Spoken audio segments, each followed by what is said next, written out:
Hey guys, tonight we descend into a world where time doesn't tick, it echoes. Not through quartz or gears or blinking LED numbers on a screen, but through the cold clang of a bell and the whisper of sandals on stone. You're not in your bed anymore. Tonight you sleep, or try to, in a medieval monastery. The kind with walls thicker than your car is long and corridors so dim they feel like tunnels inside a whale. You're swaddled in scratchy wool, tucked under a wooden ceiling, lying on a straw-stuffed mattress that crunches every time you shift. And just as your body starts to melt into the chill of early sleep, dong! The bell sounds. Welcome to monastic timekeeping. You probably won't survive this life for more than 2 days. There's no snooze button, no weekends, no brunch, no time to scroll endlessly through recipes you'll never cook. Just darkness, bells, and an endless repetition of prayers. So before you get comfortable, take a moment to like the video and subscribe, but only if you genuinely enjoy what I do here. I'm curious, where are you listening from and what time is it right now? Drop your location and hour in the comments below. Now dim the lights, maybe turn on a fan for that soft background hum, and let's ease into tonight's journey together. You wake in the darkness. Your breath comes out in small, visible puffs. Somewhere in the abbey, a bell has just rung once, not the full chime for prayers, just a preparatory signal. It's still night. The sky outside the high, narrow window is black velvet. You wrap your cloak tighter and rise from the low bed, already stiff in the knees. It's cold, and there's no such thing as central heating in the 12th century. The floors are stone, always cold, and always just slightly damp. You shuffle barefoot across the hall to the washing basin. The water is not warm. The water is never warm. Your hands sting as you splash your face. The sensation is like plunging your head into a frozen pond. You're awake now. As you move silently down the corridor, you're guided only by a flickering oil lamp set in an alcove every few meters. They throw ghostly shadows across the carved arches and simple wooden doors. You pass by Brother Thomas's cell. You hear the faint creak of a bed frame. He's up too. Good. That means you're not the only one struggling. Somewhere in the deeper cloisters, a single bell tolls again. A more deliberate one this time. This is the bell for vigils, the night office, one of 8 canonical hours of prayer that divide your life with almost surgical precision. Time here isn't measured, it's obeyed. This isn't the kind of place where people say it's 2:37 a.m. Time here is not a number, it's an action. You don't ask what time is it, you ask what's happening now. Are we praying, eating, working in the herb garden? If yes, it's the right time. And tonight, or rather this very early morning, it's time to chant psalms by candlelight. Because the world is asleep and someone must stay up on its behalf. You pass through the cloister garden. The moon is high, the stars brilliant. There's no light pollution, no airplanes overhead, no hum of power lines. Just wind and the soft murmurs of others gathering for prayer. You're not supposed to speak, but a few nods are exchanged. A glance of shared weariness. You reach the chapel. It smells of wax and old stone. The air is cooler here, holier maybe. Rows of wooden stalls wait for your presence. You sit, you stand, you kneel, you chant. The psalms roll out like ocean waves, low and rhythmic, half understood in their Latin murmur. Your eyes water not from emotion, but from the smoke curling off a single sputtering candle. Historians still argue whether medieval monks liked this rhythm or merely endured it. Some say the repetition brought peace. Others say it turned time into a blur. You can believe both. One mainstream fact. This practice of nightly prayer goes back at least to Saint Benedict of Nursia, who in the 6th century decided monks needed order, divine order. He formalized the rule which outlined when and how monks should pray, eat, sleep, and work. The night prayer, or matins later folded into vigils, was central. Because when the world is still and silent, your soul is louder. The quirky tidbit. Some abbeys used to train a specific monk to wake everyone by sniffing incense, then staggering into the hallway, muttering memorized psalms, part prayer, part sleepwalker. Yes, the original holy alarm clock. No batteries required. And as you continue chanting somewhere deep in the folds of your robe, your fingers feel the rhythm of time. Not measured in minutes, but in breath, in bowed heads, in silences held just long enough to notice. The first hint of dawn creeps in through the high windows, just a change in the quality of the dark. The bell rings again. It's time to leave. Back to your cell for a brief rest, maybe an hour, if you're lucky, before Lauds the morning prayer begins. So, you rise. You shuffle back. You pass the same lamp. You hear Brother Thomas sneeze. You smile faintly, and then you reach your bed, now a bit warmer from your previous sleep, and curl up beneath the straw and wool and whisper, not a prayer, but a sigh. The bell has spoken. And in this place, that is all the time you need to know. The bell has barely stopped echoing when you begin to doze again.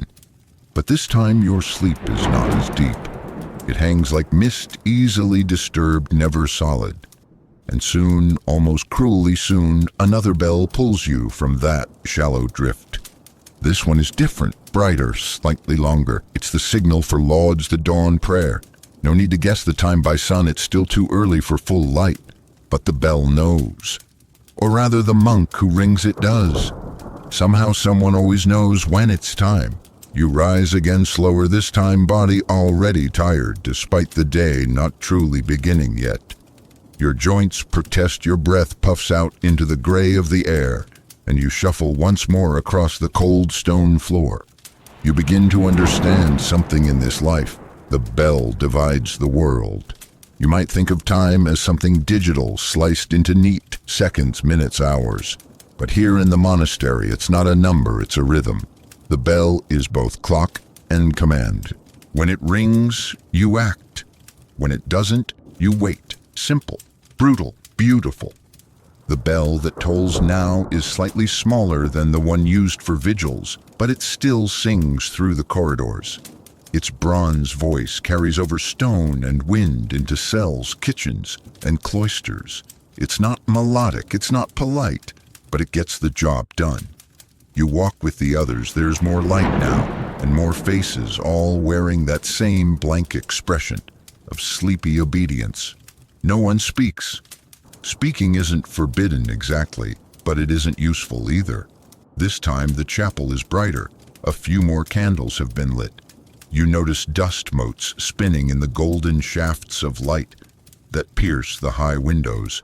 Your mind tries to guess the time, maybe 5:36, 6:00, but such numbers don't belong here. Only the bell matters. You find your place again, kneel, chant. The Latin sounds flow easier this time. There's more breath in them, more warmth in the voices around you. You're not fully awake, but not asleep either. You're somewhere in between, and in this in-between time stretches. Here's a mainstream fact: bells were the backbone of monastic life, long before mechanical clocks. By the 9th century, most Benedictine communities had a system of bells to signal the hours for prayer meals, work, and rest. These weren't mere chimes, they were structure incarnate. They weren't rung randomly. No, there was a designated timekeeper, a sacristan or horologist, whose job was to know when to ring what, often by sun candle or gut instinct. Not always precise, but consistent enough that the rhythm stuck. Quirky tidbit. In some colder monasteries, the bell rope ran all the way into the warmth of the kitchen so the timekeeper wouldn't freeze in the tower while waiting to ring it. There's speculation that in extreme cases, monks would attach a heated stone to the bell rope so their hands wouldn't seize up. Time waits for no frostbite. You rise from lauds and shuffle out again. Now the sun has begun to burn through the eastern sky, gilding the tops of the monastery walls with pale gold. Birds are chirping, yes, birds, actual feathered ones, not metaphors. Even in this austere life, nature persists. You nod toward a passing brother. He nods back. Neither of you says a word. Breakfast is simple: gruel, dark bread, maybe a slice of cheese if it's a feast day. You eat in silence, staring ahead, listening to the scrape of wooden spoons in clay bowls. The bell hasn't rung again yet, but your body knows the next one's coming, always coming. Historians still argue whether the bells were precise or merely persuasive. Some claim monks developed remarkable instincts for time. They could feel when the next prayer was due. Others suggest the bell was more like a parent yelling from another room, vague but commanding. You sit in the scriptorium now, copying lines from a sacred manuscript. The room smells of ink and old parchment. The windows are high and narrow, letting in just enough light for your work, but not enough warmth. Your fingers are stiff. The quill scratches. Time passes. No one says it aloud, but every monk knows the bell is near. You feel it. It's like waiting for thunder after lightning, except here it's always thunder first. When the bell finally tolls, it slices clean through your thoughts. Pen down. Hands folded, you rise. This time it's terse, the third hour of the day, though. Don't go looking for a clock. Terse isn't 9 a.m. It's after work has begun before midday. The bell doesn't care about your need for precision. It just wants you to stop and pray, and so you do. Each time the bell rings, it does more than divide your tasks. It interrupts your thoughts. It forces you to come back to the moment, to your breath, to the Psalms, to the fact that this life is not yours, not really. It's lived on behalf of someone else. It might sound oppressive, but here's the thing: the predictability is oddly comforting. You're never lost, never late. The bell keeps time, but it also keeps you. And now you begin to realize the bell doesn't just mark time, it makes time. Without it, your day would collapse into a heap of confused silences and vague intentions. With it, every moment has a purpose. As you rise again from prayer, your knees creak, your robe swishes. You see the sunlight fully now. The abbey is glowing, and somewhere high above, in a tower shaped like a finger pointing to heaven, the bell waits silent for now, but not for long. Because in this place, time is always just a ring away. You think you might have a moment, just a short pause after terse to breathe. But you don't. Not really. There's always something. The bell may not be ringing, but its echo still governs the air. You feel it behind you like a shepherd's crook. Today's task is work in the garden. The earth is damp. The mist hasn't yet burned off the hedges. The tools are heavy, though your hands are used to their weight. You hoe, you weed, you prune, all while wrapped in silence, wrapped in rhythm. This is not mindless labor. This is time as devotion. The sun climbs higher. The chill in your cloak fades. You begin to sweat under the wool. You squint at the sky, wondering how much longer until the next prayer. But again, there is no clock, no wristwatch to glance at. Only your muscles and instincts. And that invisible tether to the bell tower. You're not alone in this feeling. Across centuries, across Europe, monks followed this same rhythm: pray, eat, labor, pray again. Even in the absence of a clock, their days beat like a heart. The regularity came not from mechanical devices, but from ritualized interruption. Here's a mainstream fact: by the 11th century, monasteries had become some of the most precise timekeepers in Europe, even without clocks. Some historians argue they were the very reason Europe became obsessed with organizing time so tightly. The world outside was chaotic, but behind cloistered walls, predictability reigned. A quirky tidbit: in some German monasteries, monks were trained to wake up at midnight by the smell of a particular kind of candle wax, so distinct it could rouse a person from slumber. Whether it worked or just burned the place down occasionally remains open for debate. Historians still argue whether the intense regulation of monastic time brought peace or pressure. Was it spiritual discipline or a slow, sacred suffocation? You're beginning to understand why it might be both. You reach for another patch of weeds and pull. The soil gives way with a gentle snap. A worm wriggles away from the light. Somewhere behind you, a robin sings from a tree. Somewhere further behind that, a monk coughs into his sleeve. Your back aches, your belly grumbles, which is how you know sext is near the 6th hour, around midday. It's the prayer hour just before lunch, the sacred pause that divides labor from replenishment. Your stomach is smarter than any sundial. You glance toward the dormitory windows and catch the faint glint of light off a swinging bell rope. Almost time. You leave your spade in the earth. You wipe your hands on your robe, though they're still stained green. You walk slowly now, not out of defiance, just fatigue. You're not late. You're never late. You simply arrive because the bell tells you when. Inside the chapel again, the light is strong and high now. The shadows that danced across the walls earlier have flattened, mellowed. The air is warmer. The chanting is more confident, steadier, almost robust. This is the high point of the day. From here, everything leans back toward evening. And yet, even at the peak of sunlight, there's a quiet here. The monks around you chant as one, some lips barely moving, some eyes half closed. Some might be praying, some might be napping with excellent posture. Who can tell you join in, letting the words spill from your lips? Latin syllables you don't always understand, but that your tongue remembers. There's comfort in repetition. You don't need to invent new meaning every time. Sometimes you just need to be carried by it. You leave the chapel and head toward the refectory. Lunch. Finally. The room smells of bread and broth. There is no speaking. A monk stands near the wall reading scripture aloud. You listen while spooning the same soup you've had every Tuesday.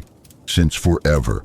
Lentils, carrots, maybe a hint of garlic if Brother Marcus got bold in the kitchen. Still you're grateful. The food fills your belly. The words fill your mind. Time fills your day. You begin to notice something strange. The bell hasn't rung in a while, but you're already anticipating it. You tilt your head every few minutes as if your ears can summon it. When it doesn't come, you wonder, did someone forget? Did the rope snap? Is it broken? Because without that bell, you're adrift. You're not the first to feel this. In fact, monks of old had terms for it. Temptatio horarum, the temptation of the hours. That anxious itch when the rhythm falters.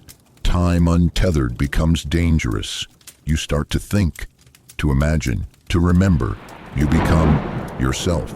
And that in the monastic life is not always the goal. The dishes are washed in silence. You dry your bowl, stack it, return it to the shelf. Outside, the light has softened slightly. A breeze stirs the ivy. You know what's next. None, the 9th hour is approaching. The next bell, the next breath. You wander back to your cell. Just a few minutes before the next toll. You lie on your mattress, not really asleep, not fully awake, just floating in that calm between bells. And you realize this life, so bound to chimes and shadows, has taught you something strange. You no longer need to know the time. Time knows you. You don't control it.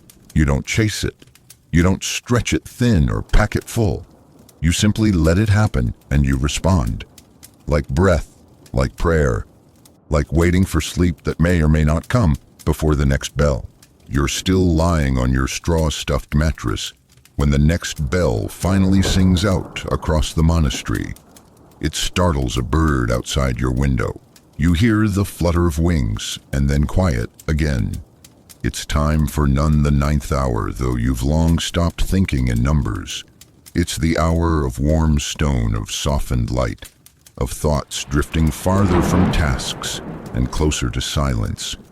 You sit up slowly. Your back cracks like an old book binding. You didn't sleep, not really, but you rested, and in this place, that's as good as it gets.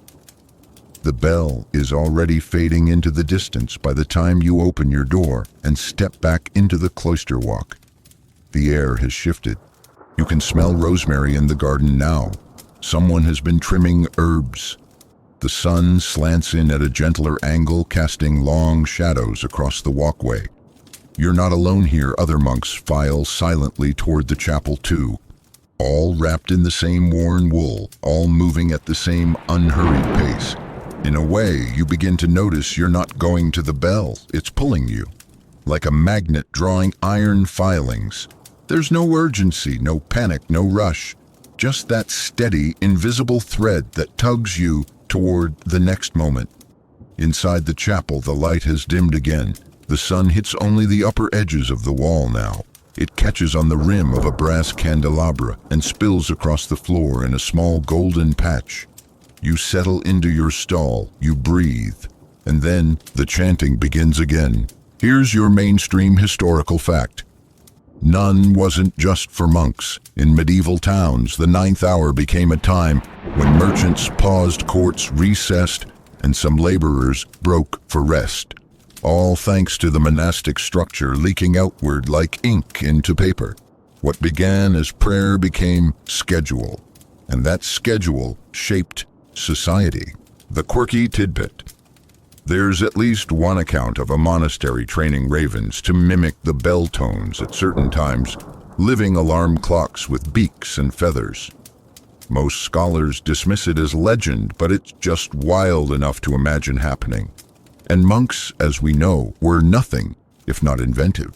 Historians still argue whether these hourly prayers were spiritual refreshment or simply a way to keep the mind from wandering. Did monks find transcendence in these short, sacred interruptions, or was it more like holy micromanagement? The jury's still out. After none, you stay seated longer than usual. Your hands rest on your knees. You stare at a crack in the stone floor. It's shaped like a crooked fish.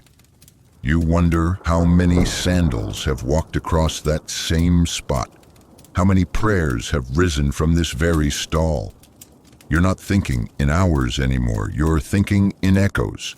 When you do stand, you don't go back to work. Afternoon labor is lighter. Some monks copy manuscripts, others tend the sick or prepare the refectory for evening. You are assigned to the candle room where tallow and beeswax are kept poured, trimmed, and shaped. You move carefully. The air smells of old smoke and fat. Everything feels warm and sticky. You trim a wick, smooth a surface, remelt a lumpy mistake. And there, amid the wax, you notice something that surprises you, a candle clock. A simple one marked by small notches running down the shaft. As the candle burns, the wax melts past each mark, an hour gone. It's primitive, messy, completely at the mercy of wind and air. But it works, sort of. You realize that before bells, before towers, before even water clocks, monks relied on things like this, the flickering, smoky passage of time. You imagine a younger monk assigned to night watch, squinting at melting wax, waiting to see when the third notch vanished before waking the others. A hard life, a faithful life, a sleepy life. And yes, here's your mainstream fact: candle clocks were real. Used as early as the 9th century, they were common in monasteries where sun and shadow weren't always reliable, especially during long winters. Some candles were marked hourly. Others were more specific, like burn this much wax to measure a sermon's length. The fringe tidbit: some candles were scented differently at each mark. Cinnamon, myrrh, frankincense, so the passing hours could be smelled even in darkness. Historians still debate whether this was widespread or just a clever trick in a particularly fragrant abbey. You stare at the candle. Its flame is steady. The wax pools slightly on one side. You feel again that subtle shift in your bones. You don't hear it yet, but you know the next bell is near. This is what life has become. Not a chase, not a scramble, but a waiting, a responding. You don't dominate time, you submit to it. And there's something strangely freeing in that. You clean your hands with a scrap of linen. The wax clings under your fingernails. You leave the candle room and head back through the cloisters. The sky has turned pale blue, touched by gold. The birds are quieter now. The shadows stretch farther. You pass by the kitchen and smell onions and bread. You pass by Brother Thomas. He nods as he always does. You return it, as you always do. Nothing is urgent. Everything matters. And then it comes. The bell, not loud, not abrupt. Just the familiar tone rising gently above the rooftops. It doesn't shout. It doesn't demand. It simply is. You stop walking and close your eyes for just a moment. The sound vibrates through your ribs like an old friend's voice. And without thinking, without even finishing your step, you turn toward the chapel. You don't need to know what hour it is. You don't need to care. You just follow the sound. You move toward the chapel as if the sound itself is gently pulling at your robe. The bell doesn't chase you. It waits. It trusts that you'll come. And you do not because you fear it, but because at this point, it has become your heartbeat. This is Vespers, the evening prayer. You don't think in terms like 6 p.m. anymore. That language belongs to another life, a life with clocks and dinner reservations and missed appointments. Here, evening isn't a number, it's a feeling. The air outside the chapel is cooler now. The wind has changed. A distant thunderhead casts a shadow over the western hills, and for a moment, the sky looks bruised. You step inside, and the glow of candles welcomes you, not warmth exactly, but something close. The light is low, and the voices that rise are lower still, deeper, more tired, more reflective. You kneel again. You bow your head. You don't know which psalm you're chanting until your mouth is already moving. And that's fine. The point isn't mastery. The point is offering. Here's a mainstream fact. Vespers was considered the second most solemn prayer of the day, just after Matins. It marked the end of labor, the winding down of energy, and the return to quiet reflection. Monks believed that just as the sun was lowering, so too should the soul bow. A quirky tidbit: some monasteries rang 2 sets of bells for Vespers, one to call the monks and a second, a few minutes later, to shame the stragglers. Late to Vespers, you might have to sweep the cloister, or worse, scrub the latrines. Time, it turns out, had consequences. Historians still argue whether the structure of monastic prayer was ever truly flexible. Were some abbeys lax, letting prayers slip by like missed trains, or were the bells ironclad, unbending? Evidence suggests both extremes and every compromise in between. You leave the chapel, this time slower. The sky is purple, now streaked with fading amber. You pause under an archway to watch the light vanish. You think about how this same prayer has been offered every day in this same place for possibly hundreds of years. Same psalms, same rhythm, same silence afterward. You walk past the refectory again, now dim, already tidied for tomorrow. The fire has been banked low. A cat dozes in the corner, indifferent to your quiet passing. You smile. Even cats know when the day is done. The next part of your evening is spent in reading or quiet contemplation. There are no screens, no podcasts, no just one more episode. You sit on a bench in the scriptorium and leaf slowly through a book of saints' lives. The Latin flows more like water now, less like stone. You don't need to understand every word. You're just letting the tide carry you. And as you read, you begin to understand something deeper. The bell is not just calling you to pray, it's shaping who you are. You used to define yourself by achievement maybe, or plans, or a to-do list. But here you're defined by rhythm, by response, by returning again and again to the same words, the same stillness. It's not about accomplishment, it's about presence. You close the book and step outside again. The air is cooler now, definitely the kind of chill that creeps through sleeves and stiffens your fingers. The stars are blinking awake overhead. A crescent moon rises like a hook above the trees. No one tells you what to do at this hour. The bell doesn't ring again until Compline, the final prayer of the day. And yet, you wait for it, expect it, almost crave it. While you wait, you find yourself at the edge of the garden. The plants are dark shapes in the moonlight, breathing slowly with the earth. You hear a toad croak near the water trough. Somewhere in the distance, a fox yips. You sit on a stone bench and exhale. The silence is thick but not heavy. It doesn't press you down, it holds you. The stillness between bells is just as holy as the prayers they summon. Then the bell rings, soft this time, almost shy. A shorter tone, just once, then again. This is Compline, the final invitation, the final pause before sleep. You rise and move without thinking. Inside the chapel, only a few candles remain lit. Shadows dance across the beams overhead. The monks chant more slowly now. There is no rush. Compline is not for urgency. It is for surrender. Here's your historical fact. Compline comes from the Latin completorium, meaning completion. It was never meant to be long, just enough to seal the day, to say I have done what I can. Now I rest. The quirky detail. In some abbeys, the final bell after Compline was rung backward, a tradition known as the devil's bell. The idea was to confuse any lingering evil spirits, sending them stumbling away in the dark. Whether it worked or not, you don't know. But you love that image, demons tripping over themselves at the sound of a backwards bell. Historians still debate whether Compline was always observed with such solemnity, or if in the darker corners of the year some monks simply mumbled it while already half asleep. Perhaps holiness, like sleep, often begins before you're fully conscious of it. You finish the chant. You make the sign of the cross. You bow.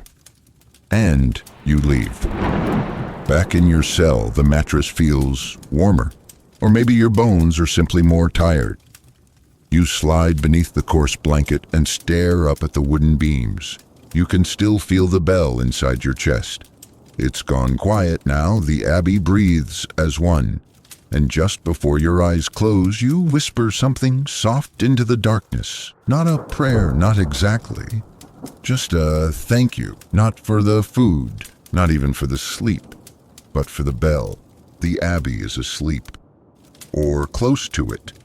There's a stillness now that goes deeper than silence. It's the stillness of people who have surrendered to rhythm. And yet, not everyone sleeps at once. One of the monks is still awake. That monk tonight is you. You've drawn the short straw, or perhaps the long one, depending on how you look at it. Tonight you are the night watch monk, the one whose job is to wake the others in the middle of the night. For vigils, the first prayer of the new day, or maybe the last of the old one. It depends on how you see time. You sit on a small bench outside the chapel. The wind creeps through the gaps in the wall. Your candle flickers in its glass dome, casting a shaky little halo around your knees. You're cold, you're tired, and you're trying very hard not to fall asleep. Because if you do, no one else wakes. And if no one else wakes, the divine order of the monastery collapses for at least one very embarrassed morning. It's a heavy responsibility, and one older than clocks. Here's a mainstream fact: before mechanical timekeeping, monasteries often relied on one monk to act as a living alarm clock. His job, wake at just the right moment and ring the bell, to call the others to vigils. No dials, no gears, just discipline training and probably a lot of guessing. There were tricks, of course, candles marked with notches, water clocks that slowly filled a vessel until it tipped and made a noise. Even trained instincts, a sense for when the last bell had rung or how many breaths had passed. Tonight, you're trying the stay awake and hope method. It's less effective. You hear a soft rustle. A rat, probably, or a particularly bold mouse. You smile slightly. Even the vermin keep time here. You pull your robe tighter around you and tap your foot. 1, 2, 1, 2. You hum a bit under your breath. Not a hymn, just a pattern. Anything to stay alert. You think about Brother Matthias. Last week he fell asleep on night watch and missed vigils by 40 minutes. The abbot was gracious, but the guilt nearly flattened him. He spent 3 days volunteering for extra dish duty. Never once asked for help, never once complained. That's the strange thing about this life. The rules feel strict, even harsh. But the community beneath them is soft. Forgiveness, like time here, runs in quiet loops. You glance at your candle. The wax has melted down past the second notch. That's your sign. You stand up slowly, legs stiff, and reach for the bell rope. It feels cool and smooth in your hand. You take a breath, then you pull. The sound rises into the night sky like a ribbon of bronze and wind. It isn't loud. It doesn't need to be. It travels through stone walls, through oak doors, through dreams, and across the monastery lights begin to flicker. Candles are lit. Footsteps begin to shuffle. Doors creak. Monks stretch, groan, softly splash cold water on tired faces because you rang the bell, and now it begins again. Here's your quirky tidbit. Some monasteries reportedly placed a ladder beside each sleeping monk's cell so the night watch monk could climb up and whisper their name through a small opening. No knocking, no drama, just a breath and a name. As quiet as time itself. Historians still argue whether the night watch monk had the most sacred duty or the most miserable. Some called him the guardian of the hours. Others just pitied him for having to resist sleep when every bone begged for surrender. As the others begin to gather, you remain by the door, watching, waiting. The bell rope still swings gently beside you. You listen not for the next sound, but for the moment when everyone is in place, when the rhythm has resumed. Then finally you let yourself slip into the chapel. The candles glow, the psalms begin. The air smells of beeswax and breath. No one looks at you, no one thanks you. And yet, in a strange way, you've set the world back in motion. After vigils, you're permitted to rest. You shuffle back to your cell. The sky is still black. The moon hangs like a scratched silver coin. The wind has picked up a bit. You blow out your candle and ease into the mattress, your robe still wrapped around you like armor. This time, you fall asleep fast. And when you wake again, it's because of the bell. Not you're doing this time. Someone else has taken the rope. Someone else has carried the rhythm forward. You smile, groggy but relieved. You are no longer the guardian, just another monk, another listener, another thread in the weave of sacred hours. Here's a thought. What if time is not a line but a ladder? Not something you move through, but something you climb. And each prayer, each bell is a rung, upward, not forward. In this monastery, that's not metaphor. That's how you live. Every moment is a step. Every bell is a chance to reach something beyond. You rise, wash, dress, walk, the same paths, the same chants, the same rhythm, and somehow it never feels old. You blink away the remnants of sleep and walk again across the familiar stones toward the chapel, where lauds is already humming to life. The chant rises slow and full like a warm breath against morning frost. And here's the thing, you're not resentful. You're not dragging your feet. The hours have trained you to yield.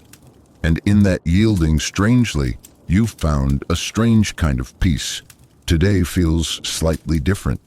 Not because the light has changed, though it has, painting the chapel walls in a soft amber, but because you're finally starting to feel the shape of your sleep. You've heard of biphasic sleep, probably. The idea that medieval people didn't sleep in one long stretch, but in two distinct chunks divided by a period of quiet wakefulness somewhere in the night. You used to think that was strange, unnatural, but now you're living it, and it's surprisingly gentle. Your sleep, broken though it is, has started to feel more natural than the 8-hour stretch you once thought was sacred. You get a few hours before vigils, a brief nap after, and then rest again later in the afternoon, if the rhythm allows. This scattered sleep doesn't feel like deprivation. It feels like intervals, like the world itself is breathing in patterns and you're finally breathing with it. Here's your mainstream fact: biphasic sleep was common across medieval Europe, not just in monasteries. People often went to bed shortly after sunset, rose again for an hour or two of quiet reflection, prayer, or even work, and then returned to sleep until dawn. The practice faded only with the spread of artificial lighting, a fringe tidbit. Some monks reportedly used their middle-of-the-night wakefulness to compose music or poetry. There's even one fragment from a 13th century manuscript that scholars believe was written during this second wake. The handwriting is looser, less rigid, as if the writer was still caught halfway between sleep and revelation. Historians still debate whether biphasic sleep was more restful or more exhausting. Did it enhance spiritual clarity or simply keep monks in a permanent state of mild fatigue? You suspect it depends on the monk and the weather and whether Brother Thomas was snoring again. Speaking of Brother Thomas, he nodded off in chapel this morning. Not a full collapse, just a slow drooping of the head, a sudden jolt, and a sheepish glance around. You caught it. He caught your eye. You both smirked like children trying not to laugh in class. Even here, surrounded by solemnity, humor sneaks in like a warm draft under a heavy door. Maybe it's necessary. Maybe without it, the silence would become too loud. You walk back out into the cloisters, boots brushing through the scattered leaves that blew in overnight. The morning work bell hasn't rung yet. You savor these in-between minutes. The ones where you're not expected to chant or hoe the garden or carry candles. You just exist. You're the pause between beats. A sudden gust carries the scent of early dew and chimney smoke. It hits you in a way you can't explain, makes you think of home maybe, or a dream you once had about a forest trail and soft bread. You shake it off gently. There's no time for dreams here. Not in the daylight anyway. But even monks are human, and time, even sacred time, has cracks where memories live. And then, predictably, faithfully, the bell rings again. Not a surprise, not a startle, just confirmation. Like a friend placing a hand on your shoulder and saying, yes, now, it's time for work. And today, you're assigned to the scriptorium, a place both dusty and divine. You sit at a wooden desk worn smooth by generations of monks, hunched in concentration. Before you lies a sheet of parchment, a pot of ink, and a quill that has seen better days. You dip the quill, you begin to copy. You don't write original words. Not yet, that's not your place. But you trace the words of St. Augustine with reverence, letter by letter, stroke by stroke. Time flows here in loops of ink. There is no haste, only precision, only prayer disguised as penmanship. Here's your mainstream fact: monastic scriptoria were the data centers of their age. Before printing presses, they were the only way knowledge was preserved and shared. Without monks, we wouldn't have most of the classical texts we cherish today. A quirky detail. Some manuscripts contain margin notes where sleepy monks accidentally copied the same sentence twice, or cursed their own fatigue in Latin. One famous note reads, "Oh my hand," in a squiggly script that clearly screams frustration. Another simply says, "It is very cold today." You can relate. Your fingers cramp, your eyes blur, but the bell does not ring. You keep writing, not because of pressure, but because that's what this hour is for. And when the time comes, you'll be told. Not by a supervisor, not by a deadline, by the bell. That's the miracle, really. Time here is externalized. You don't manage it. You don't manipulate it. You don't fret over it. You submit. And in that submission, a kind of peace settles in your bones. When the bell finally does toll terse again, you don't feel rushed. You feel seen, as if time itself has acknowledged you. Enough writing, it says. Come pray. So you put down the quill, you wipe the ink from your fingers, you stretch your back until it pops like a dry twig. You walk once more to the chapel. Because you don't chase time here, you meet it where it stands. The sun has risen fully now, laying down wide strokes of gold and silver across the flagstones as you step outside the scriptorium. You stretch your arms quietly, trying not to groan aloud. Monastic silence has its own gravity. Even after hours bent over parchment, the light warms your face and you tilt your head to the sky for just a moment, squinting at the brightness. You turn toward the chapel again, answering the bell for terse. As you walk, you notice something unusual. Shadows crawling along the walls, shifting slowly with the movement of the sun. It reminds you of something you'd nearly forgotten: sun clocks. Not the clean, shiny sundials from textbooks. These are rosher carved straight into the wall of the southern cloister lines, scratches and one small iron peg protruding from the stone. The gnomon, it's called. Latin, of course. Everything here is. You pause and look. The shadow today falls directly on a long notch, marked with a faint groove. That line tells you it's the third hour of the day terse. The bell, the sun, the shadow, they're all in agreement. You nod, impressed, as if the abbey itself just winked at you. Here's your mainstream fact: monasteries across Europe used primitive shadow clocks long before mechanical timekeeping arrived. Many were simple mass dials, etched on stone walls, often beside church doors, used to track the sun's movement and estimate prayer hours. Monks could tell the time by watching a shadow inch across a scratch. But here's a fringe tidbit for you. In some particularly clever monasteries, they placed small mirrors outside that bounced sunlight into inner corridors, making it possible to track shadows indoors, even on cold days. Medieval lighting hacks? Absolutely. Historians still argue whether these rudimentary sun clocks were reliable or mostly symbolic. Did monks genuinely tell time this way? Or did they mostly pretend while relying on instinct and guesswork? As always, the truth lies somewhere in the shadows. You move along the walkway slowly, letting your fingers graze the cold stone of the wall. You trace one of the deeper lines of the shadow dial. It's comforting in its way. Carved centuries ago, it still does its job. You reach the chapel. The light inside is warmer now, tinted gold through the stained glass slits above. The chant begins again, lower in volume but brighter somehow. You recognize the psalm. You know every word before it's spoken, and you let the familiarity wrap around you like a second robe. When terse ends, you return to your daily work. Today, that means a trip to the orchard. Yes, even monks need apples. You cross the courtyard with a worn basket, weaving between rows of low stone markers and crooked shrubs. The trees wait for you at the far edge of the abbey grounds, just before the small wall that keeps out goats and wandering children from the village. The orchard is quiet but not silent. Leaves rustle. A bee floats lazily past your ear.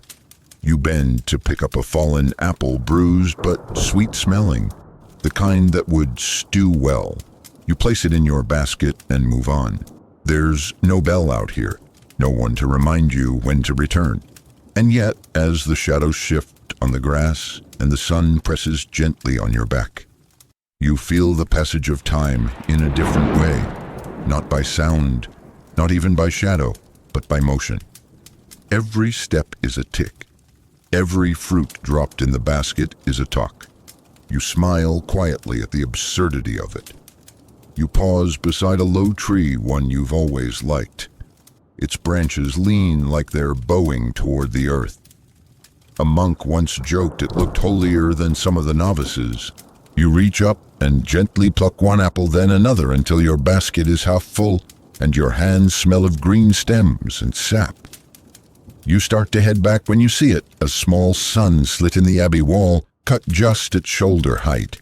Not a window, not quite a clock, just a narrow channel carved to let light fall at a precise angle on a designated stone during a specific hour. When the sun hits that point, it means sext is near. And guess what? The beam is beginning to touch the edge of that stone. You pick up your pace, not hurried, just synchronized. You arrive at the kitchens just in time to drop off the apples, nodding to the cook, who mutters thanks without looking up. Then it's back to the chapel. You chant again, this time hungrier than before. Here's the thing, the sun ruled monastic time as much as bells did. Bells were the voice, but the sun was the source.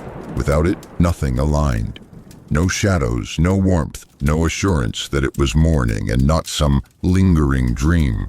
And yet the sun was fickle. Clouds moved. Seasons changed. On overcast days, monks had to guess or rely more heavily on candles, incense, or just the ache in their bones that said it's about that time. You wonder as you chant how many days they got it wrong. How many times prayer was 5 minutes early or 15 minutes late and no one knew. Or worse, no one cared. You hope someone cared, because even in imperfection there is intention. And here, intention is everything. You finish sext. You exit the chapel again. You walk slowly, letting the wind hit your face. You've said that psalm before dozens of times now. But today, one line sticks. Teach us to number our days. You don't have to number them. You just have to listen for the bell. And in this life, that's enough. Your body knows it's mid-afternoon, not because you're checking a sundial, but because the weariness is creeping in, not sharp, just a soft fog gathering behind your eyes. And the hunger. Always the hunger. Monastic life has taught you many things, but one truth stands above the rest. You can't fake your stomach. As you return from the chapel after sex, your steps slow not out of rebellion, but because there's a shared understanding among the brothers. This is the most delicate hour. Everyone is quietly, collectively wilting. You pass by the refectory and smell the broth already warming. Your stomach tightens with anticipation. The scent is thin but comforting, like roasted onion and the memory of meat. You know exactly how this will go. First prayer, then lunch, then stillness. A kind of sacred lull before the day rolls again toward vespers. But before all that, you make a stop at your cell. A brief pause.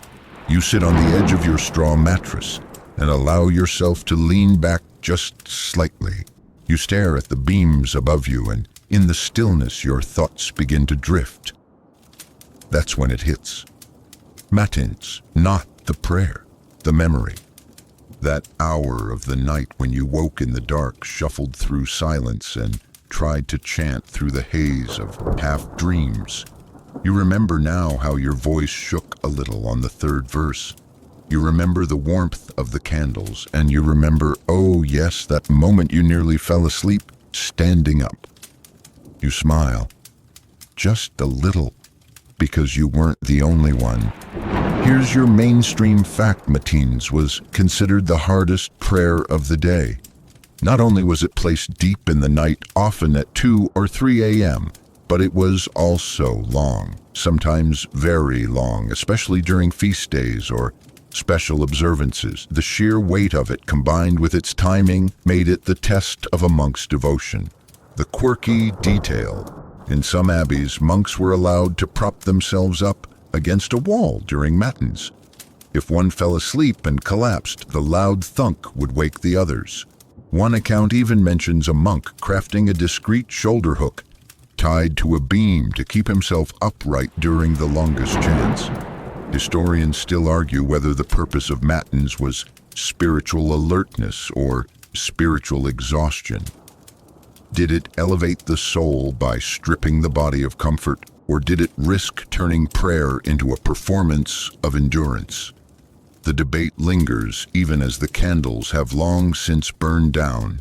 You rouse yourself and walk to the refectory just as the bell calls for the midday meal.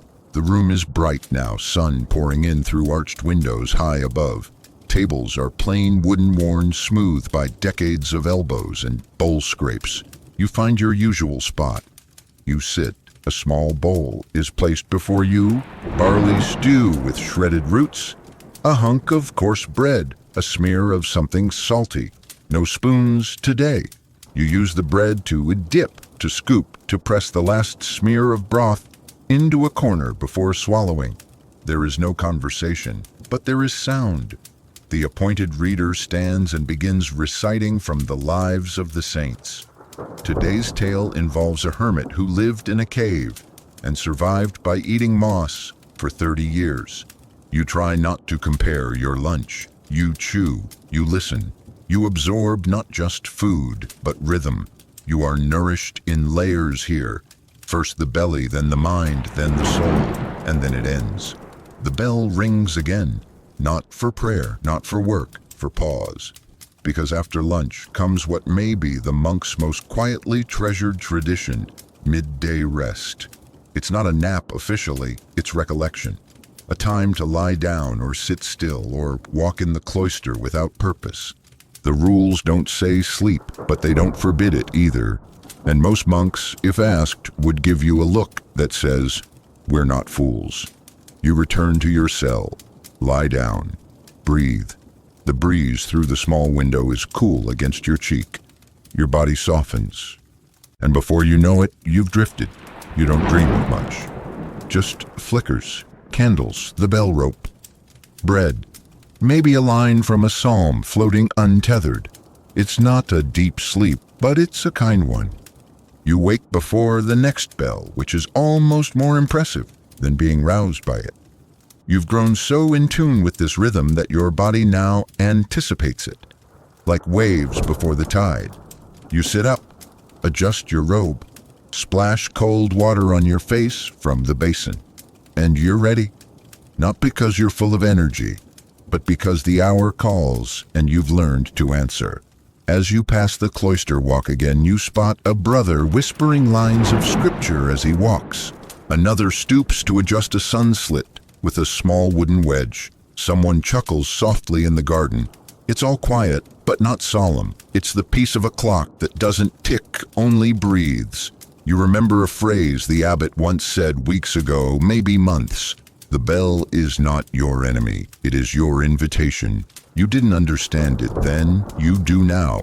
And as the sun dips ever so slightly, as shadows stretch again, like fingers across the flagstones, you hear it once more. The bell, calling you not forward but deeper. This time, when the bell rings, you don't even flinch. Your hands are already folding the hem of your robe back into place, your steps already turning toward the chapel before your mind has caught up. You're not being obedient, you're being attuned. This is none again your second of the day, and somehow it feels different. It always does. The earlier one just before midday was anticipatory, hovering right on the edge of hunger and fatigue. But this one, this is the hour that signals descent. Everything after this slides gently toward evening. You enter the chapel. The sun slants low through the stained glass painting puddles of muted crimson and blue across the worn stone. The chants echo more slowly now, their tones rounder like the voices themselves are beginning to curl inward. You notice Brother Alaric a few stalls away, pressing a knuckle to his temple, not in pain, in thought, maybe even in longing. Everyone, it seems, is more reflective in this hour. Here's your mainstream fact: the monastic day wasn't just spiritual, it was seasonal. The hours weren't evenly spaced. They stretched and contracted with the changing light. None in summer might feel like early afternoon. In winter it might hover on the edge of dusk. Time, like everything else in the monastery, bent gently to creation. A quirky tidbit. Some abbeys kept sun-sticks-notched rods of wood placed outside the chapel. As the day's light fell on each notch, monks could estimate when to prepare for the next prayer. One stick was famously notched incorrectly, causing an entire abbey to pray early for 40 years before someone fixed it. Historians still argue whether the flexibility of monastic hours was a mercy or a mask. Was it about tuning time to nature or giving cover for very human inconsistencies? You suspect it was both. A holy fudge factor, God's version of close enough. You finish chanting. There's a moment of breath held in the air. Then everyone moves, and now you step outside into a monastery that feels noticeably older than it did this morning. Not sad, just quieter. The heat has softened. The wind has picked up. The light has that golden thickness that makes shadows stretch and everything feel like a painting.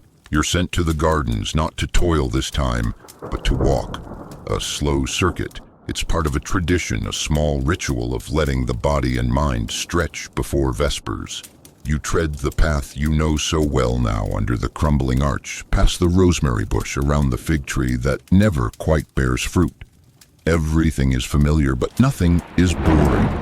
That's the paradox of this life. The same loop walked every day becomes different every time, because you're different every time. You pass the spot where Brother Thomas once left his sandals overnight and they froze solid. You pass the low wall where birds gather each morning as if waiting for a secret. You pass the sundial, yes, that one, and see that it still works, more or less.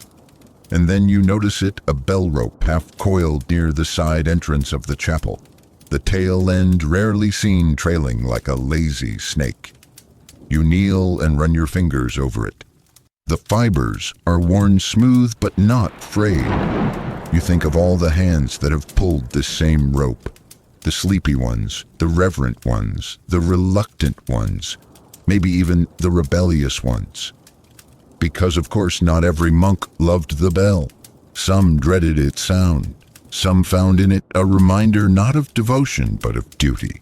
Some heard the call and felt nothing but fatigue. You once felt that way. But now you feel something like friendship. You rise and continue your walk. You think back to your first week here, how alien the rhythm felt, how jarring the bells were. You kept time then by glancing out windows, tracking the sun like a suspicious cat.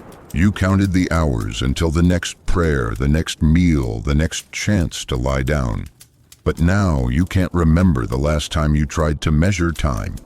You just live it. There's no productivity here, no clocks to race, no calendar alerts.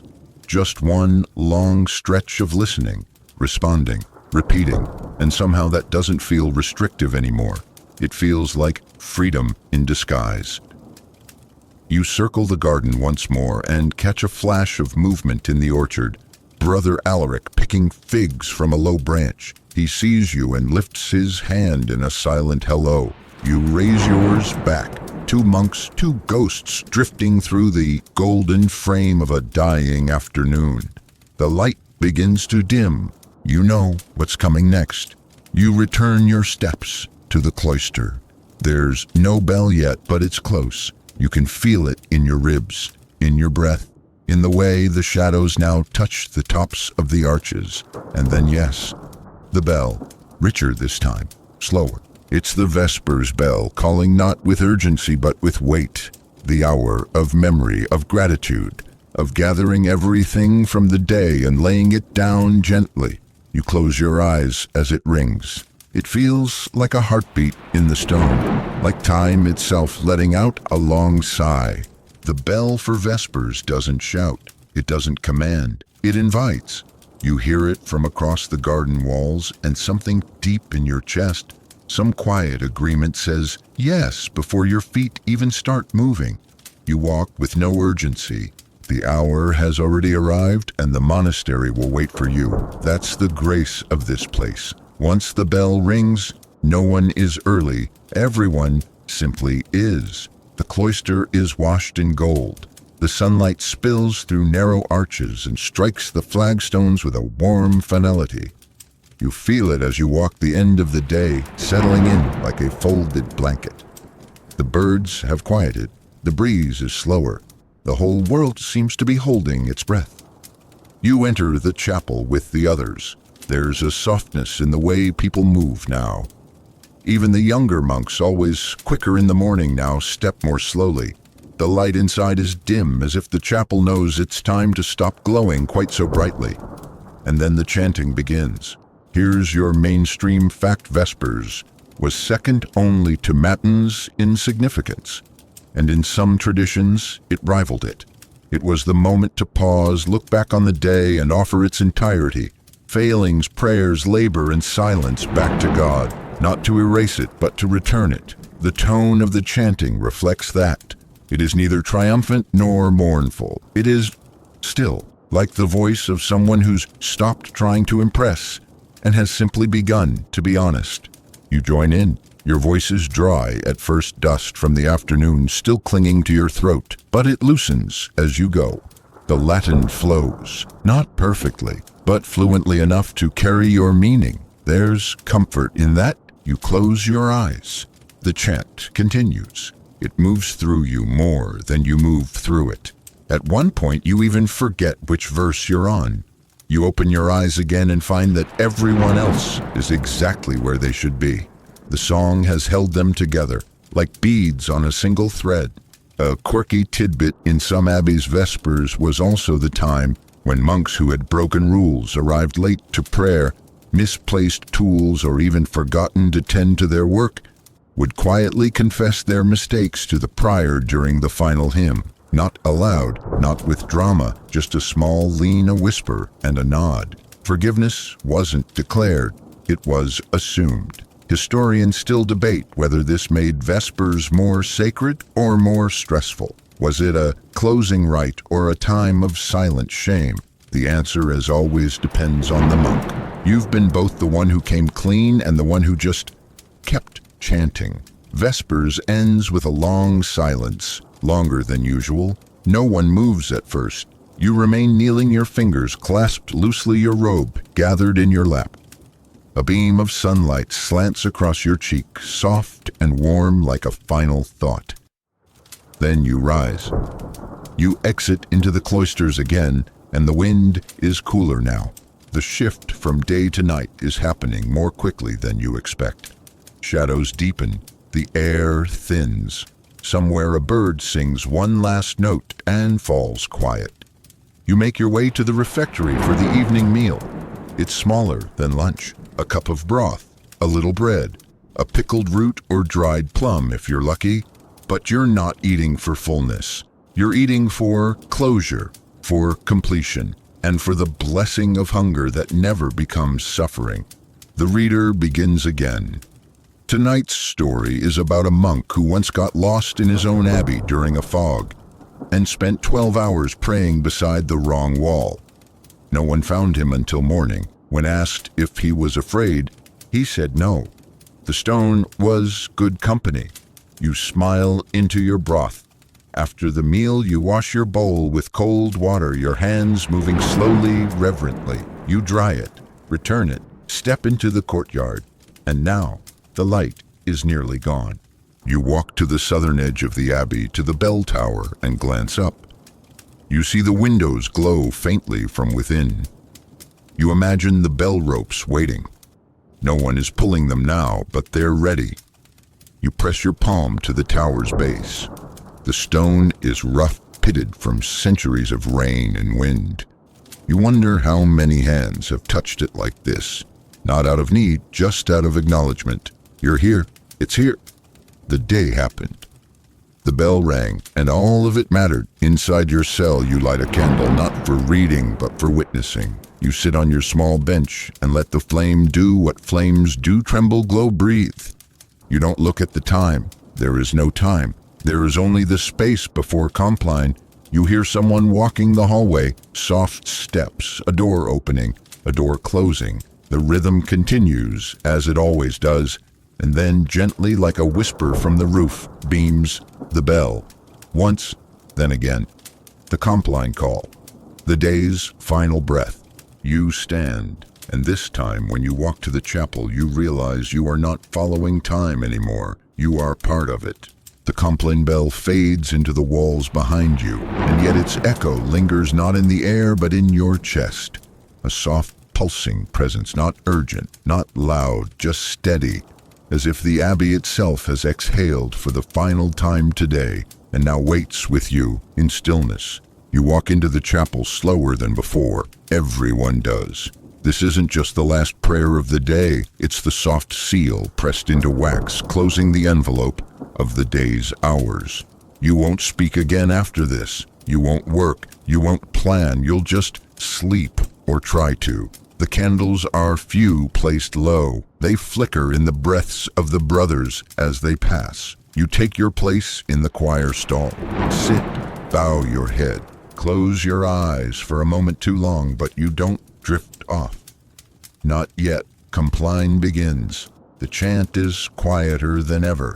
Even the voices of the younger monks have softened, as if they understand that to be loud now would be an act of defiance against something older than sound. The words are familiar, the same each night. Protect us, Lord, as we stay awake. Watch over us as we sleep. You do not need to mean the words to be moved by them. You only need to speak them with care.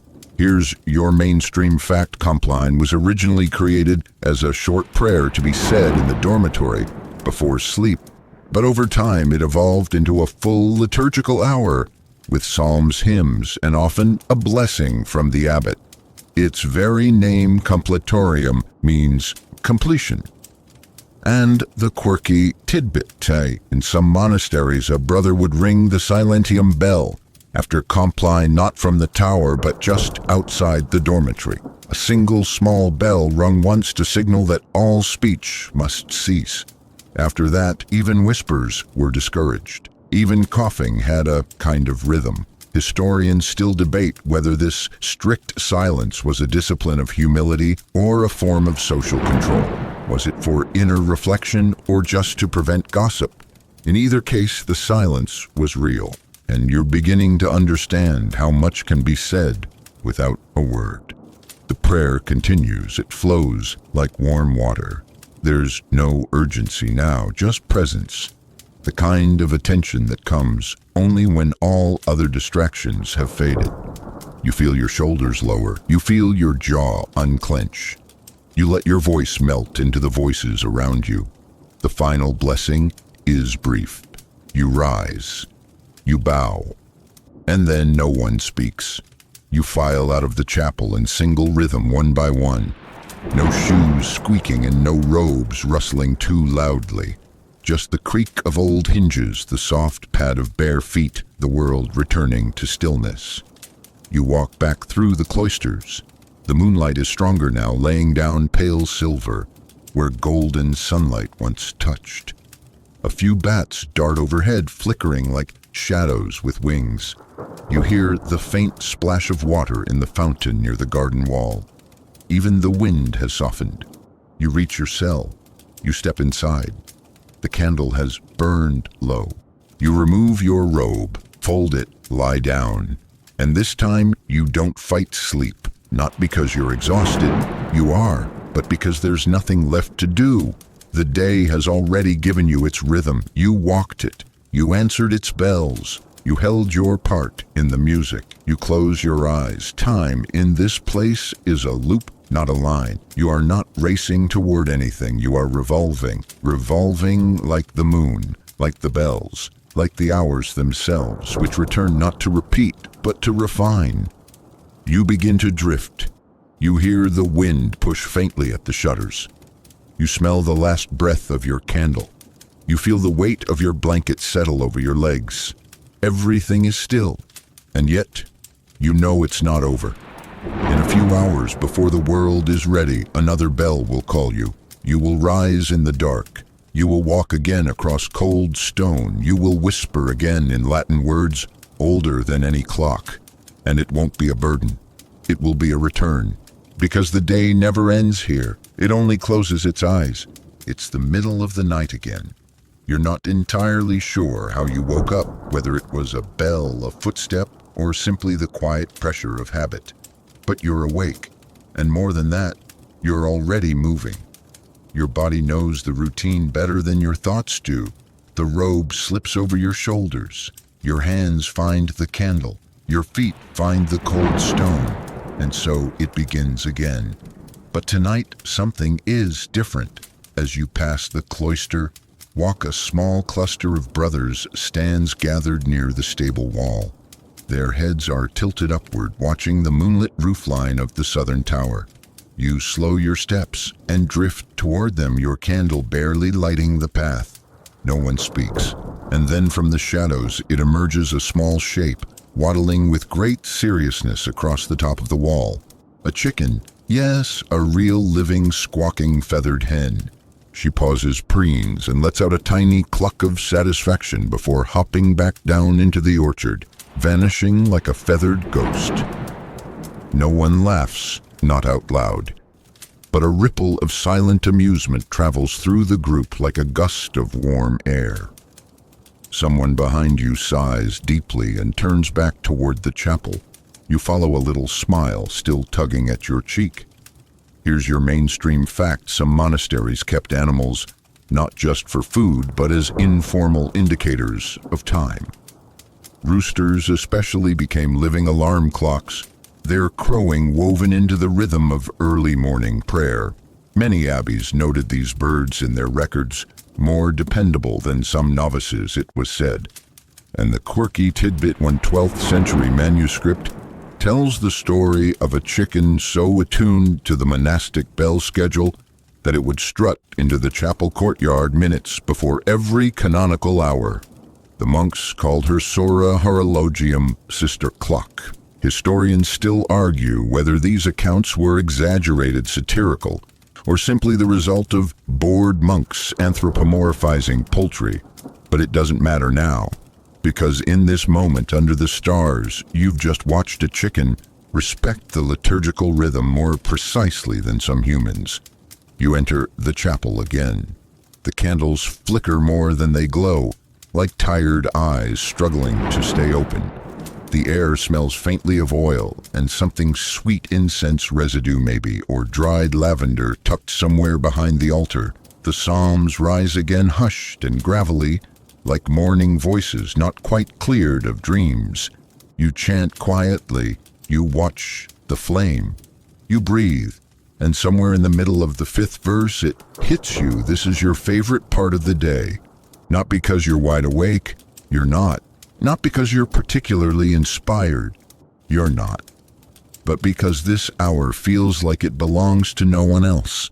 It's the hour that most of the world never sees. A forgotten time. A secret between you and the sky. When prayer ends, you return once more to your cell, but sleep won't come easily this time, so you light the candle again and open your psalter.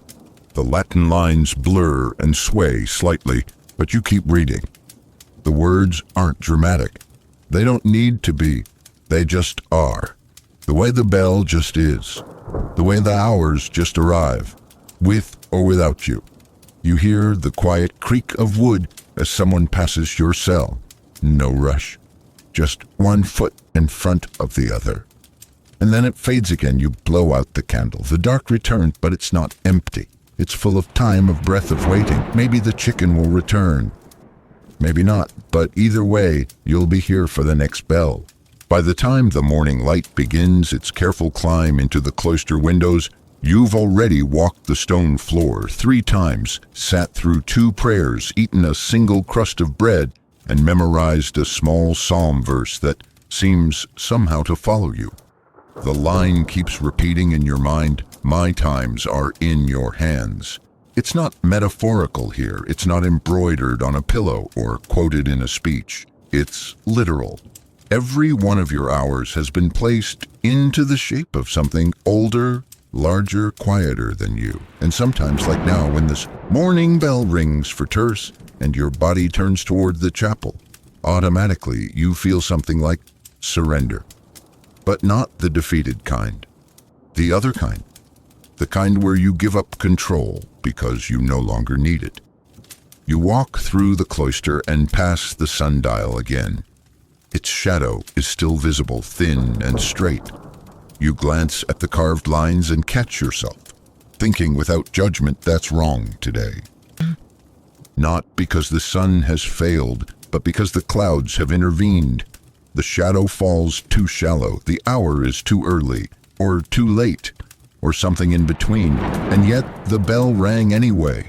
You realize in that moment the thing no one tells you when they speak of monastic time. Sometimes the bells are wrong. Sometimes they ring early, sometimes late. Sometimes the brother on duty forgets or guesses or simply oversleeps. Sometimes the candle burned too fast. Sometimes the sun vanished behind a storm. Sometimes time is bent by human hands. And still everyone goes. Here's your mainstream fact: medieval bells were not precise instruments. They required maintenance, attention, and someone with an internal sense of rhythm to operate them. A bell might be off by 10, 20, even 30 minutes, and no one panicked, because the bell didn't declare what time it was. It declared what time it had become. The quirky tidbit: in one notorious Benedictine abbey in 14th century France, a bell rope snapped during lauds and couldn't be repaired for 3 days. Rather than break the silence rule, monks passed the timekeeper a series of drawings, little sketches of a rising sun, a yawning face, or a tiny rooster, each one signaling it was time. Historians call it the doodle liturgy. Was it real? Probably not, but you hope so, because in a life governed by bells, creativity still found space to breathe. You enter the chapel for terce and kneel once more. Today's psalm feels weightier, even though it's the same as always. You know that's not because the words have changed, but because you have. You rise, you exit, and outside you're greeted by a sky in full contradiction, half cloud, half bright blue. A strange in-between light. And here, too, time wobbles, because the shadow clocks fail in this light. The candle clocks stutter, and even your internal sense of rhythm skips a beat. You turn toward the tower and notice something even more strange. The bell hasn't rung, not for none, not yet. You wait. You sit near the south wall just beside the herb garden and watch the other brothers pass by, hesitating slightly, waiting for the sound that hasn't come. Minutes pass. You don't panic, you don't guess, you just wait. And then finally a single tone. Low, a little late, but it arrives, and everyone breathes again. Because here's the deeper truth: the bell isn't sacred because it's perfect. It's sacred because it's trusted. You stand, you join the others, walking toward the chapel, their steps no less reverent for the delay. You chant again, you sit again, you kneel again. And in the middle of that slow rhythm, your mind drifts back to that line. My times are in your hands. You thought that meant control. Now you realize it means release. After prayer, you return to the kitchen to help prepare the evening bread. The dough has risen well, light and pillowy. You knead quietly, your hands coated in flour, watching the light shift on the stone floor. The oven glows orange in the corner. A bowl of cooling lentils steams by the window. Everything smells warm and alive. You set the loaves onto a wooden peel and slide them into the fire. You lean back against the wall, arms folded, watching them bake. No one says it, but you all know the moment is almost here. The next bell will be for vespers, then compline, then silence. You feel the heat on your face and listen to the crackle of the wood. You do not check the sundial. You do not look for shadows. You just wait. And when the bell comes, you'll go. You lift the bread from the oven, its crust brown, just shy of scorched, and carry the tray to the window ledge to cool. The smell fills the kitchen, earthy, simple, warm. It's not just food, it's time made edible. You dust the flour from your hands and step outside. The evening air wraps around you like cool linen. The sky is beginning to shift again, sliding from soft gold to that dusky blue that always feels like a secret being told, very slowly. You pass the cloister fountain. The water barely moves, now disturbed only by the occasional drifting leaf. Somewhere nearby, a dove coos a single lonely sound that doesn't need a response. And then, as expected, perhaps a few moments earlier than yesterday, the bell begins to toll for vespers. But this time, something is different. It's the tone. You know it intimately now, the way a musician knows the slight flatness of a string. Tonight, it rings deeper, slower. You picture Brother Lucien at the rope, a little more tired than usual, maybe letting it swing a touch longer between pulls. The result is almost mournful, and somehow that suits the hour. You follow the sound as you always do. The chapel waits lit now only by tall beeswax candles. They stretch your shadows across the stone walls, giving you twice your usual presence. You kneel, and the psalm begins. Today the words settle heavier in your throat. Here's your mainstream fact: Vespers was often the emotional core of the monastic day, especially during certain feast seasons or solemn occasions. It became a place not only to conclude the day, but to carry its weight forward, to offer it up, flaws and all, in the final hours of light. The quirky tidbit. Some monastic communities kept a hidden bell ledger, in which the timekeeper would record each bell's tone, too quick, too slow, too faint, and notes about the weather, wind, and even emotional tone of the prayer that followed. One surviving entry reads simply, "Bell rang flat. Hearts did not." Historians still argue whether these subjective records were meant to improve the technical art of bell ringing, or if they were early forms of spiritual journaling. A monk's way of saying, "Today felt strange and I don't know why." You think about that as you chant, about how time here isn't just about precision, it's about texture. Some hours are rough, some are smooth, some echo longer than others. When Vespers ends, you don't leave right away. You stay kneeling, watching the wax trail slowly down the side of the candle near the altar. You count the drips until your knees begin to ache. Then quietly you rise and walk the long way back to your cell, through the cloister garden where the lavender catches the last slant of light. This is where you usually find stillness. But tonight something else finds you.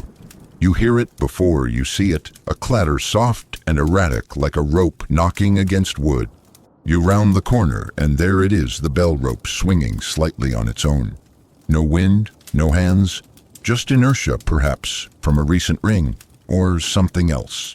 You step closer, touch it, and in that moment, standing under the tower in the half-light, it feels almost alive. Here's the strange thought. What if the bell doesn't just tell time? What if it feels time? What if it too knows the difference between a bright morning and a heavy dusk? You laugh softly, the kind of laugh you only make when you're tired enough to believe the stone might be listening. You return to your cell and find the bread you baked waiting in a folded cloth on your bench. Someone placed it there quietly, a small gift. A nod. You tear a corner free and chew slowly. It's dry, slightly sour, perfect. Then you prepare for complain. The bell rings again, short, gentle, the world's final stretch before sleep. In the chapel, only a handful of candles burn now. You kneel. The floor feels colder tonight. Or maybe your body is simply more aware of everything. The final psalm is spoken, not sung. A hush falls like a curtain being drawn across the stage of the day. And then you return to your cell. Tonight you don't light a candle. You lie down in the dark. And you think not about tomorrow, not even about the next bell. You think about how the day was held together, not by force, not by structure, but by the soft, ringing voice of something older than habit. And you wonder, if no one rang the bell tomorrow, would your body still rise? Would you still pray? Would you still feel the hour becoming? You don't answer. You just breathe. The breath of night holds you, not tightly, not gently, just firmly enough to remind you this is sleep, and sleep is not escape. It's another hour of belonging. But you wake before dawn again, stirred not by noise, not by movement, but by a strange awareness, a space where a bell should be, a silence shaped like sound. You lie still, eyes open, listening. Nothing, no bell, not yet. It's unusual, rare. You sit up slowly, robe draped over your shoulders, feet, finding the cold floor like old friends. You open your door to the cloister. Still no bell. The stars above are beginning to pale the sky. stretching into that ghost-colored gray that comes just before sunrise. You wait, wondering if the brother assigned to ring it, perhaps Brother Lucian again, has overslept, or slipped on the steps, or just forgotten. It happens, and still you move. You cross the cloister in the pre-dawn silence, a single figure wrapped in wool and the half-light of early memory. You pass through the courtyard garden, dew brushing your ankles, the scent of mint stirred up from a sleeping patch beneath the stone wall. You are not alone for long. One by one, other brothers appear, silent, blinking, slightly surprised but already dressed. No one says a word. There's no rule about what to do if the bell doesn't ring. And yet, you all knew to come. This is what monastic time does. It teaches you to remember the shape of the bell, even when it's not there. You enter the chapel with them. The candles are lit. Slowly, carefully, the flame touches the wick and rises bright against the gray stone. You take your place in the stall. The benches creak with familiar complaint. You kneel. Then quietly, without preamble or cue, someone begins the psalm. Not loudly, not confidently, just enough to begin, and everyone joins in. Here's your mainstream fact: monastic life was never just about external order. It was about internalizing the rhythm so deeply that it could survive absence.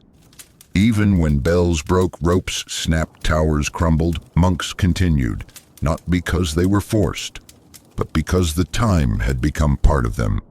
The quirky tidbit, a story from an old English priory, tells of a winter storm so severe that the bell tower was buried in snow.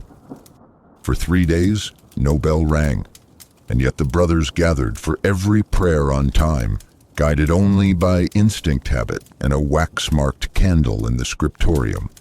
One novice claimed the silence actually made it easier to feel the holy hours. Historians still debate how much of that is true and how much is the romantic retelling of obedience. But the lesson remains: once you live the rhythm, you don't need to hear it anymore. You become it. When the psalm ends, there's no closing bell, just a silence that holds like exhaled breath. You rise, you bow, you leave. And then halfway through the cloister walk, the bell finally rings. It's late, but it's still welcome. You stop walking and smile. The sound wraps around the stones like an apology, or maybe a thank you. Some monks chuckle softly. No one minds, because now they understand too. The bell is not the beginning. It is the reflection. It doesn't make the hour holy, it answers it. You head to the kitchen today, assigned to drying herbs. Rows of rosemary, thyme, and lavender hanging upside down from beams. You strip the brittle leaves from the stems, laying them in woven baskets. The smell is strong and sharp and clean. It wakes you better than the bell ever could. Outside, the sun is climbing slowly, pressing warmth into the stones. You pause near the window and watch a pair of sparrows hop across the garden path, picking at invisible crumbs. One of them pauses, looks up at the sky, and chirps 3 times in perfect rhythm. You wonder if it too has learned the hour. You don't say anything. You don't even smile. You just nod as if to say, I know. I heard it too. The bell rings again, this time on time. It calls you not to motion but to memory. And as you walk towards the chapel once more, you feel it again. Not that you are living through time, but that you are being lived by it. The days blur now, not in the way modern life blurs them through distraction or overload, but in a rhythmic, circular kind of fading, where yesterday and today begin to feel like 2 steps in the same chant. Each day bends into the next, and the next into the one after, not because they are indistinct, but because they are consistent. You are not lost in time. You are braided into it. This morning, you rise with the bell, not because it rang particularly loud or particularly well, but because your body expected it. The sound was neither surprise nor command, just acknowledgement. You rise, dress, and open your door. The hall is cool, Your breath is just visible in the morning air. You pass Brother Thomas, who nods without beating your eye. He's already halfway to the chapel. You follow. As the chant begins, you think back to the first time you joined the choir here. Your voice trembled. You barely followed the Latin. You listened more than you sang. But now you don't need the page. The words live in your mouth not because you study them, but because they arrive when called, like birds who know when and where to land. Here's your mainstream fact. Monks often memorized vast portions of the Psalter. Simply by chanting it multiple times per week. Without intending to, they learned every rise, pause, and cadence. Not like scholars memorize poetry, but the way wind memorizes the shape of a valley. Quirky tidbit. A few abbeys had singing bees, informal memory games where novices would challenge each other to continue a verse if someone stopped. It was not competition. It was continuity, a way of proving that the rhythm lived in them. Historians still argue whether monastic memory was about faith or functionality. Did they memorize the Psalms for love of God, or just because they were repeated 100,000 times? Perhaps the answer is both. Perhaps that's what devotion through repetition truly is. After prayer, you're assigned to help in the storeroom, a dim corner of the abbey, where sacks of dried beans, salted fish, and baskets of root vegetables are stacked like sleepy monks in pews. You move slowly, checking for rot, brushing dust, shifting weights. It's not glamorous, it's not meant to be. But here, even this task feels anchored to the hours. You glance up at the narrow slit window and watch as the sunlight creeps along the opposite wall. You know without thinking that it's nearing terse. And you're right. The bell rings. You let the sack you're holding drop gently to the floor. You stretch your back, shake the dust from your sleeves, and walk toward the chapel. Today you take a different path through the cloister, not out of rebellion, just variety. The stone flags here are rougher. One is cracked through the middle, maybe struck by frost long ago. A weed grows between them. You don't step on it, you step around. Because when your day is made of hours instead of tasks, you begin to notice everything. You hear the rustle of the kitchen window shutters opening, the distant scrape of a bench in the scriptorium, a sparrow hopping again along the edge of the fountain. The bell has done its work, it's rung, and now it's quiet. But everything else continues ringing. You reach the chapel. The chant is already underway. You slip in unnoticed, join, repeat, respond. Time passes again. Prayer ends. You exit. And there, standing in the center of the cloister, is Brother Matthias, holding something curious in his hands, a water clock. You haven't seen one in weeks. It's a simple bowl suspended over another with a small hole bored through its base. Water drips. Slowly, precisely, a drop every few seconds. With time, the upper bowl will empty and the lower will fill. It's a fragile thing, more concept than machine. "Do you remember how it works?" he asks softly. You nod, he smiles. "Then let's see if it remembers us." You watch it drip together in silence. Here's your mainstream fact: clepsydras, or water clocks, were used in monasteries long before mechanical gears arrived. They were crude, inaccurate, but symbolic. Monks used them especially at night, when the sun and shadows had gone to bed. They marked vigils, measured long prayers, counted silent hours by the drip. Quirky detail. One surviving 11th century water clock was shaped like a fish, its mouth slowly closing as the upper bowl drained. The monks called it piscis temporis, the fish of time. They said if it ever stopped dripping, it meant the world had paused. Historians debate whether these devices were more decorative than dependable. Some monasteries swore by them, others swore at them. You and Brother Matthias say nothing. You just watch. Drop, drop, drop, and then you both turn away. The bell is calling again. The real one. The old one. The one that lives in the tower and does not ask for precision, only presence. You return once more to the chapel, and as you kneel, you don't think, "How long will this last?" You think, "How long can I stay inside it?" The rhythm carries you, not just today, but always now. You walk not to arrive, but to join. Each step is part of a wider pattern, each pause between bells, a kind of prayer in itself. After the midday meal, you rest again as expected, not because you're exhausted, though you are, not because you want to nap, though that would be welcome, but because rest is the next note in the song. You lie on your straw mattress, the light from your cell window falling in a slanted rectangle across your robe. You don't fall asleep, not deeply. Your eyes close, your body softens, but your mind remains half afloat, drifting between memory and breath.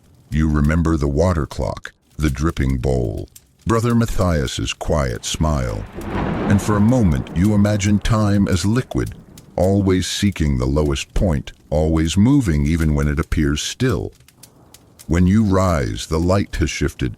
The bell has not yet rung, but your feet are already moving. You step into the hallway and find others are doing the same. No one speaks. You don't need to. You're all following something unspoken but deeply shared. This time the bell sounds a little brighter, sharper in its ring. It startles a pair of crows from the rooftop. One caws in protest. You chuckle just barely under your breath. Even the birds know this hour. You gather again in the chapel. This is none, and the final descent of the day begins. Here's your mainstream fact. The canonical hours weren't just spiritual structure, they were spatial architecture. Monasteries were designed to revolve around these hours. The placement of dormitories, refectories, even gardens was shaped by the flow of time as defined by bells. Monastic architecture was temporal architecture. Quirky tidbit. In one Italian monastery, the cloister was laid out with small stones embedded in the floor to mark where shadows would fall at each prayer time during the solstices. It became known as the floor calendar. One monk claimed he never needed a bell because the light told him everything. Historians still argue whether this devotion to spatial timekeeping was functional or fanatical. Were these designs meant to assist in discipline or to remind monks that time, like light, could be shaped? You leave none and walk the eastern cloister where the sun begins to cast long, warm lines across the sandstone. You see the herb garden darkening, the figs hanging heavy with juice, the bees slower now in their movements. You reach the infirmary where you've been asked to help Brother Amos, who's been nursing a stubborn cough for weeks. You bring a basin of warm water and a cloth. He nods in thanks. You help him wash his hands, then his face carefully. He winces when the cloth touches a bruise on his temple, but says nothing. "Do you know what time it is?" he asks. Voice cracked but steady. You smile. "I think we're in the quiet between bells." He nods. "That's always been my favorite hour." You sit beside him for a while, both of you just breathing in the fading light. No tasks, no conversation, just existence shared. You wonder how many monks over the centuries have lived and died in that room. How many coughed into candlelight, how many whispered final psalms to themselves in the dark, how many heard one last bell and let go. But that thought doesn't feel grim, it feels settled. You leave Brother Amos resting and return to the cloister just in time for Vespers. The bell is louder this time, clearer. It cuts the quiet, not harshly, but with precision. You watch as the brothers emerge from archways, corridors, and garden paths drifting toward the chapel like leaves pulled by a current. Inside, the air smells of lavender oil and dust. Someone has cleaned the pews. You kneel. The chant begins. And for the first time all day, you feel fully awake. Not because you've had enough sleep, not because you're well fed, but because the day has built to this. Vespers is the golden hour, the spiritual echo of the sunset. You close your eyes. And here's what you know: nothing remarkable has happened today. No miracles, no visitors, no revelations. Just bells, psalms, footsteps, drifting clouds, cracked tiles, soup. And yet, somehow, it feels like enough. You leave Vespers, and outside the world is already dimming. The stones are cool underfoot, the birds are gone. The wind picks up. You return to the kitchen one last time to carry the dried herbs from earlier to the storeroom. As you walk, the scent clings to you. Rosemary, thyme, mint. You breathe it in. It is the scent of endings, the scent of slow preservation. And you know what comes next.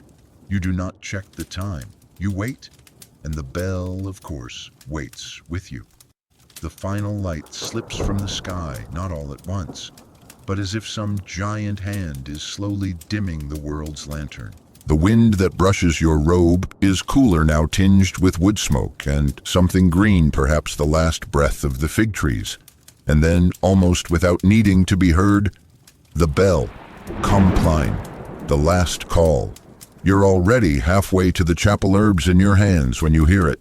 You pause only to slide the bundle onto a ledge, brushing off the lingering bits of time from your fingers. Then you walk. No rush. No dread, no weight, just the rightness of motion at the right time. You notice Brother Thomas ahead of you, his shadow long in the twilight. He walks with a slower gait now. You wonder if he's thinking of the same thing you are, that time hasn't stopped changing him, even here, even now, even in this stillness. The chapel door is open. The candles have already been lit. And somehow every flickering flame feels like a punctuation mark, an elegant golden period at the end of a long sentence. You kneel once more. Here's your mainstream fact. Compline traditionally includes a ritual known as the Great Silence, which begins immediately after the final blessing and lasts until the first bell of morning. During this time, monks refrain not only from speaking, but from interacting. Eye contact is even discouraged. It's not punishment, it's sanctuary. Quirky tidbit. In some abbeys, the silence was so valued that monks developed entire sign languages to communicate basic needs during nighttime. Hand signs for water, book, ill, even owl. One record mentions a monk mistakenly asking for cheese instead of candles, causing a rare burst of muffled laughter in the dormitory. Historians debate whether this silence was a form of deep meditation or simply a spiritual sedative, something to quiet the nerves after a long day of obedience. But you've come to believe it's more than either. It's not about silence for silence's sake. It's about letting the hour speak instead. The chant tonight is slower than usual. You think someone might be dragging their tones on purpose, not out of mischief, but because no one wants the day to end just yet. Even in repetition, each day has been different. Each hour has carried its own soft signature, and so you stretch the chant as if holding it might hold the light a little longer. When compline ends, you stay in your stall for a moment. The others file out quietly. Candles are snuffed one by one. The world folds itself into quiet. You pass through the cloister with deliberate steps. You can hear nothing but the wind and your robe brushing the stone. A bat squeaks somewhere above. The stars begin to emerge in groups, cautious but familiar. You reach the dormitory. Enter your cell. The silence is thick now, but not heavy. It wraps around you like a woolen cloak. Comfort, containment. You lie on your bed. You stare up at the dark beams, now familiar enough to feel like old companions. And here is what you feel: not pride, not fatigue, not even faith. You feel completion. You did not conquer the day. You didn't have to. You moved through it, and it moved through you. Here's the strangest realization of all. It's not that the bells shape your day. It's that they slowly, hour by hour, shape your soul. Not into something rigid or mechanical, but into something musical. Your breath has rhythm now. Your thoughts have intervals. Your awareness comes and goes in waves like chant. You think again of the water clock, of the chicken on the wall, of Brother Amos's quiet cough. of the cracked stone in the cloister floor you always step around. You think of the bell, not its sound. It's waiting, because every bell waits, doesn't it? It waits to be rung, it waits to be heard, it waits to be answered, and you now are its answer. You wake before the bell, not on purpose, not because of noise, just because your body has become so quietly synchronized to the rhythm of this place that the absence of a sound of that sound is now loud enough to rouse you. It's still dark. The stars are crisp, faintly pulsing outside the narrow slit of your window. You lie there for a moment, hands folded across your chest, listening not for the bell, but for the moment just before it rings. And sure enough, in that tiny space of stillness, the bell tolls. One strike, then another, a slow cadence. You nod, eyes still closed for a beat, then swing your feet to the floor. The chill doesn't startle you anymore. It's just another part of the routine. The robe goes over your shoulders. The candle is lit. The path to the chapel is so familiar that even in sleep's shadow your steps are sure. But this morning, as you cross the cloister, something stops you. You glance toward the far end near the tower and see the youngest novice, barely 15, staring up at the sky. He hasn't moved toward the chapel yet. He's frozen in place, his face caught in that uncertain expression between awe and confusion. You walk to him slowly. He turns when he hears you. I thought I heard something, he whispers, as if speaking too loud might wake the very stone. You pause, then ask the bell. He shakes his head. No. Before it, like the air rang. You don't tell him he's imagining things, because maybe he isn't. Maybe after so many days, weeks, months of being shaped by bells, you start to hear their shadows too. You nod and gesture toward the chapel. He follows. Inside, the candles are already lit. The scent of beeswax mixes with the morning cold. You take your place, kneel, begin the chant. Your voice is calm. Sure, it doesn't soar, it doesn't sink, it simply moves. Like the hour itself, like time made breath. Here's your mainstream fact. In many monastic traditions, the first prayer of the day, matins or vigils, was considered the holiest, not because of its content, but because of its timing. The world is still dark, no distractions, no sunlight to confuse your priorities. Just voice and silence twined together like threads. The quirky tidbit.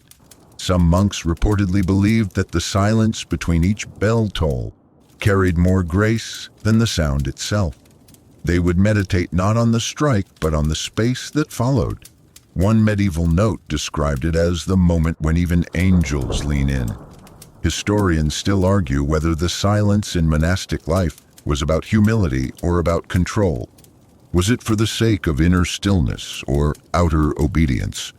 But here in this chapel, kneeling among brothers who are not speaking but are deeply present, you don't need a historian, you just need the hour. And this one is complete. You leave after prayer and return briefly to your cell, not to rest, but to think. Not to plan, just to listen, because something strange has started to happen. Not once, not as a miracle, but slowly, almost unnoticeably. You no longer notice the bells when they ring, because now your entire life has become the bell. You wake at the right time. You pray at the right time. You pause, move, breathe, all without prompting.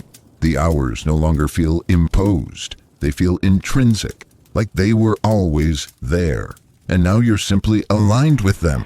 That's the final transformation. Not that you follow the bells, but that you no longer need to, because even in silence, you ring true. So now, as the last echoes of the final bell fade into stone and the monastery quiets once more into its nightly breath, you lie still. The room is dark, but not empty. There is a warmth here, a rhythm, a hush so complete that it feels like being gently held inside the palm of something timeless. You've walked the hours, heard the bells, felt the silence grow thicker after each one. You've chanted the psalms with cracked lips and cold fingers. You've waited not for moments to pass, but for them to arrive. And now, in this moment, this space between days, you find something you hadn't expected. Peace. Not the kind that sparkles or shouts or bursts with clarity, but the kind that settles like snow falling on old stone, like wax cooling on a candle, like a breath drawn in slowly and not needing to be released just yet.